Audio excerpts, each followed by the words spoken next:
but for individual sequences, it's somewhere in the neighborhood of about $2,900, $300,000. That's right. I'm curious, first of all, just to throw it out to the audience, how many people have had themselves fully sequenced? Whoa, what? Just a couple? How many would like to? Mm-hmm. There we are. Fantastic. I've got order forms in the car. We're not done yet. So, how many would pay $2,900?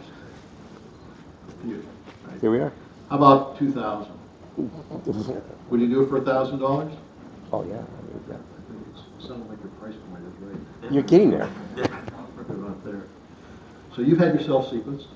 Yeah, I was the first one. We were trying to get our lab CLIA certified, and it's this sort of chicken and egg problem because to have it CLIA certified, you have to sequence something to submit to the agencies to get it sequenced. So I was the guinea pig. So I was the first one sequenced with our. And you found out something unusual but very important, right? About your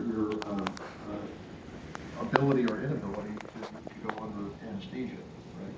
So something that was unusual, but you certainly want someone to know about that before you go into the operating room, right? Yeah, I think that story really shows the value of getting sequenced, because when I first got sequenced, there were 10 things that popped out that said I should have been dead already.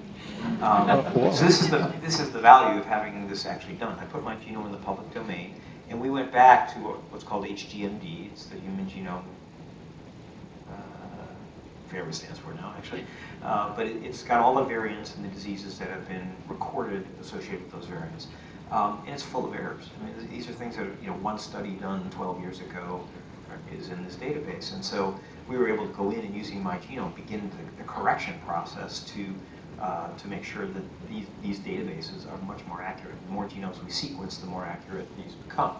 So I wasn't dead, so those 10 didn't matter. And then we detected some autosomal recessive conditions that are asymptomatic for me, so they're things that really don't matter. But then the real value proposition here is that the thing that Joe's talking about here is malignant hypothermia, which we didn't discover the first time I was sequenced because our analytics weren't good enough.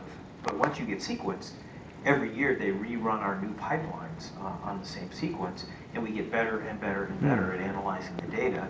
And about a year and a half ago, they uncovered that I have the most important variant for something called malignant hypothermia. And this is a condition where people die suddenly under anesthesia.